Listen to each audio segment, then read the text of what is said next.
நினைவு தூண் திறந்து வைத்தல் ஆகிய முப்பெரும் விழாவை அரியலூர் மாவட்ட ஆட்சித்தலைவர் திருமிகு ஓ ரத்தினசாமி IAS அவர்களை நம் அனைவரையும் வரவேற்று உரையாற்றி சிறப்பித்திருக்கிற இப்பள்ளியின் தலைமை ஆசிரியர் திருமதி கா சாந்தி அவர்களை,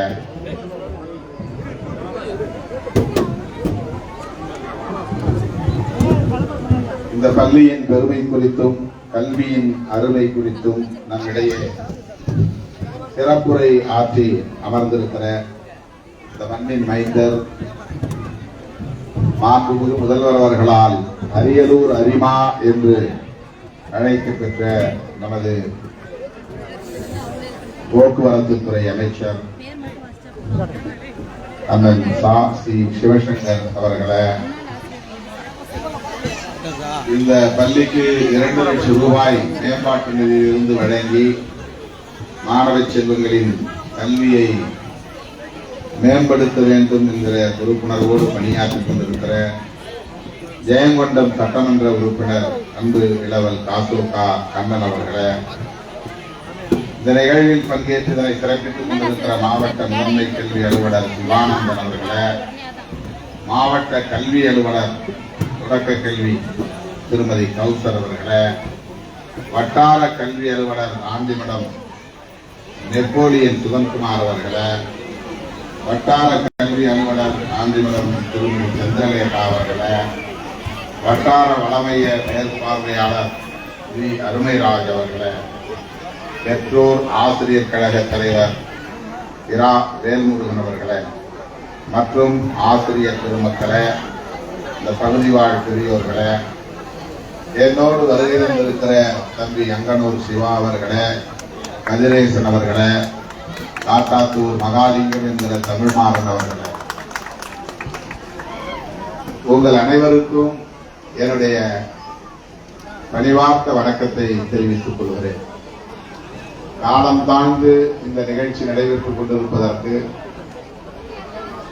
நான் காலம் தாழ்ந்து வர நேர்ந்தமைதான் காரணம் என்பதால் முதலில் எனது வருத்தத்தை தெரிவித்துக் கொள்கிறேன். காலத்தாழ்வு நேர்ந்ததற்கு என்ன காரணம் என்பதை மாண்புமிகு அமைச்சர் அவர்கள் உங்களிடையே எடுத்துரைத்தார்.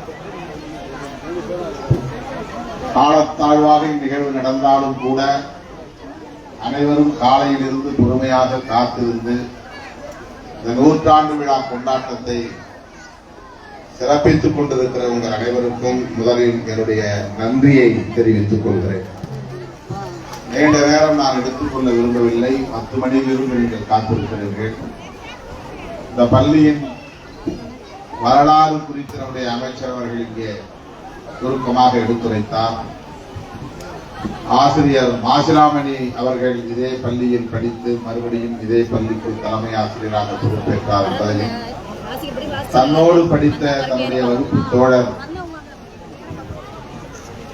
திருமதி சாந்தி அவர்கள் இன்றைக்கு இந்த பள்ளியிலே படித்த மாணவி, அதே வேளையில் இந்த பள்ளிக்கு தலைமை ஆசிரியர், இப்படி இந்த பள்ளி மாணவர்களாக இருந்தவர்களே இன்றைக்கு பள்ளி தலைமை ஆசிரியர்களாக பொறுப்பேற்கக்கூடிய அளவுக்கு ஒரு நெடிய பாரம்பரியம் உள்ள ஒரு பள்ளி இந்த பள்ளி என்பதை எடுத்துரைத்தார். அத்துடன் நிதி அமைச்சர் தங்கம் தென்னரசு அவர்கள் ஏற்கனவே பள்ளி கல்வித்துறை அமைச்சராக இருந்த போது இந்த வட்டாரத்தின் 48 தொடக்க பள்ளிகள் நடுநிலை பள்ளிகளாக தரம் உயர்த்தப்பட்ட வரலாற்றையும் இங்கே சுருக்கமாக எடுத்துரைத்தார். என்னுடைய சொந்த கிராமத்தில் நான் படித்த பள்ளி, நான் படிக்கிற போது நடுநிலை பள்ளியாக இருந்தது. பிறகு தொடக்க பள்ளியாக தரம் குறைந்துவிட்டது. அதன் பிறகு திராவிட முன்னேற்ற கழக ஆட்சியின் காலத்தில் அண்ணன் தங்கம் தென்னரசு அவர்கள் பள்ளி கல்வித்துறை அமைச்சராக இருந்த போதுதான் அந்த பள்ளி மறுபடியும் நடுநிலை பள்ளியாக உயர்ந்தது. இப்போது அது உயர்நிலை பள்ளியாக உயர்ந்திருக்கிறது. கல்வி வளர்ச்சியில் தான் ஒரு தேச வளர்ச்சி அடங்கியிருக்கிறது. கல்வி வளர்ச்சியில் தான் ஒரு மாநில வளர்ச்சியும் அடங்கியிருக்கிறது. கல்வி வளர்ச்சியில் தான் ஒரு மாவட்டத்தின் வளர்ச்சியும் அடங்கியிருக்கிறது. கல்வி வளர்ச்சியில் தான் ஒரு குடும்பத்தின் வளர்ச்சியும் அடங்கி இருக்கிறது. கல்வி வளர்ச்சியில் தான் ஒவ்வொரு தனிநபரின் வளர்ச்சியும் அடங்கி இருக்கிறது. எனவே இத்தனை ஏக்கர் நிலங்கள் இருக்கின்றன என்பதை விட என் வீட்டில் உள்ள பிள்ளைகள் அத்தனை பேரும் படித்திருக்கிறார்கள் என்பதுதான் பெருமைக்குரியது. எவ்வளவு நிலம் இருக்கிறது, எவ்வளவு வீடு இருக்கிறது, எவ்வளவு ஆடு மாடுகள் இருக்கின்றன, எவ்வளவு நகை நட்டுகள் இருக்கின்றன என்பது அல்ல பெருமை. நம் குடும்பத்தில் உள்ள ஒவ்வொருவரும் படித்திருக்கிறார்கள், விவரம் அறிந்தவர்களாக இருக்கிறார்கள், நாட்டு நடப்பை அறிந்தவர்களாக இருக்கிறார்கள், நாகரிகம் கற்றவர்களாக இருக்கிறார்கள், தன்மானம் உள்ளவர்களாக வாழ்கிறார்கள், தலை நிமிர்ந்து வாழ்கிறார்கள் என்பதுதான் நமக்கு பெருமை. ஆகவே நாம் தன்மானத்தோடு வாழ வேண்டுமானால், தலை நிமிர்ந்து வாழ வேண்டுமானால், தற்சார்போடு வாழ வேண்டுமானால் நமக்கு தேவை ஒன்றே ஒன்றுதான். அது கல்வி, கல்வி, கல்வி, கல்வி என்பதுதான். எனவே நான் பெற்றோருக்கெல்லாம் கொடுக்கிற வேண்டுகோள், நீங்கள் எத்தனை பிள்ளைகளை பெற்றாலும் அத்தனை பிள்ளைகளையும் படிக்க வைக்க வேண்டும் என்பதில் உறுதியாக இருக்க வேண்டும். இப்போதெல்லாம் அரசாங்கமே பிள்ளைகளின் கல்வியில் கவனம் செலுத்துகிறது, ஊக்கப்படுத்துகிறது, அதற்கான திட்டங்களை எல்லாம் தீட்டுகிறது. அதிலே நம்முடைய மாண்புமிகு முதல்வர் அண்ணன் தளபதி ஸ்டாலின் அவர்கள் இந்தியாவுக்கே வழிகாட்டக்கூடிய வகையில் புதிய புதிய பல திட்டங்களை அறிவிக்கிறார். அதிலே ஒன்றுதான் புதுமை பெண் திட்டம், இன்னொன்று தமிழ் முதல்வன் திட்டம், இன்னொன்று நான் முதல்வன் திட்டம். இவையெல்லாம் பிள்ளைகளின் பள்ளி கல்வியை ஊக்கப்படுத்தி உயர் கல்விக்கு கொண்டு போய் சேர்க்கக்கூடிய திட்டங்களால் தொலைநோக்கு பார்வையுள்ள திட்டங்கள். ஏனென்றால் பெரும்பாலும் கிராமப்புறங்களிலே பிள்ளைகள் பள்ளியில் ஆர்வப்பட்டு பெற்றோர் போய் சேர்ப்பதுண்டு. 3ஆம் வகுப்போடு நின்று விடுவார்கள், பிறகு ஆர்வம் காட்டுவதில்லை. 5ஆம் வகுப்போடு நின்று விடுவது, பிறகு பிள்ளைகளை பள்ளிக்கு அனுப்புவதில்லை. 8ஆம் வகுப்போடு நிறுத்தி விடுவது. நடுநிலை பள்ளி 8ஆம் வகுப்பு வரை இருக்கிறது. 8ஆம் வகுப்பு வரை படித்தால் போதும், வேற ஊருக்கு பிள்ளைகளை அனுப்புவதில்லை. பாதியிலே படிப்பை நிறுத்தி விடுவது. 10ஆம் வகுப்போடு சில பிள்ளைகள் படிப்பை பாதியிலே நிறுத்துவது. முன்பெல்லாம் நாங்கள் படிக்கிற போது 11ஆம் வகுப்பு தான் பள்ளி இறுதி ஆண்டு. 11ஆம் வகுப்புல ஆங்கிலம் கணக்கு ரெண்டும் பெரிய சவால். ஆங்கிலத்திலும் கணக்கிலும் பெரும்பாலான பிள்ளைகள் வெற்றி பெறுவதில்லை, தேர்ச்சி பெறுவதில்லை. அவ்வளவுதான், அதற்கு பிறகு படிப்பதில்லை. இங்கிலீஷ், மேத்தமெட்டிக்ஸ் இது ரெண்டுலையும் ஃபெயில் ஆனா அதுக்கப்புறம் படிக்க போகிறது.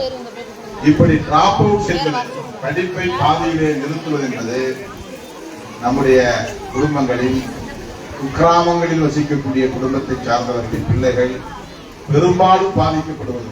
கேட்டா நான் 8ஆம் கிளாஸ் வரலும் படித்தேன், 4ஆம் கிளாஸ் படித்தேன், 10ஆம் கிளாஸோடு முடிச்சுக்கிட்டேன். அதுவும் பெண் பிள்ளைகள்னா 8ஆம் வகுப்பு படிக்கிற போது பருவத்துக்கு வந்து விடுவார்கள். அது இயற்கை.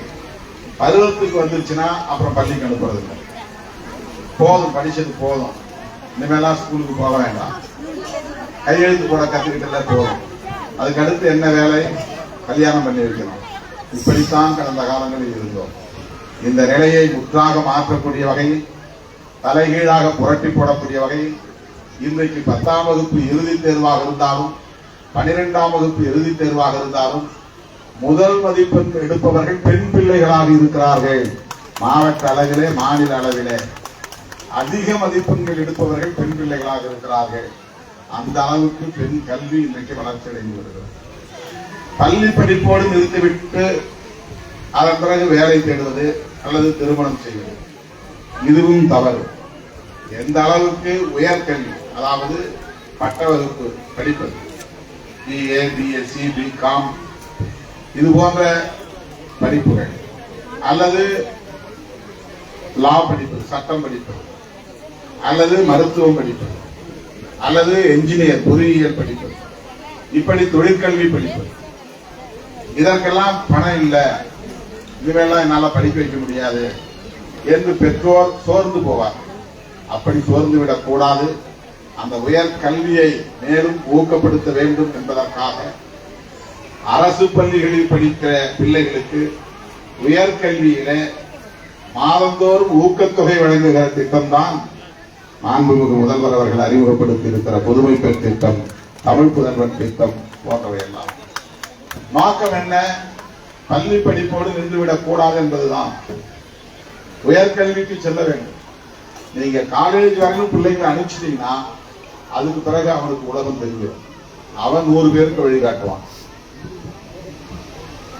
உண்மையில் நாம் எப்படி வாழ வேண்டும் என்பதை அதன் பிறகுதான் அவன் கற்றுக்கொள்ள முடியும்.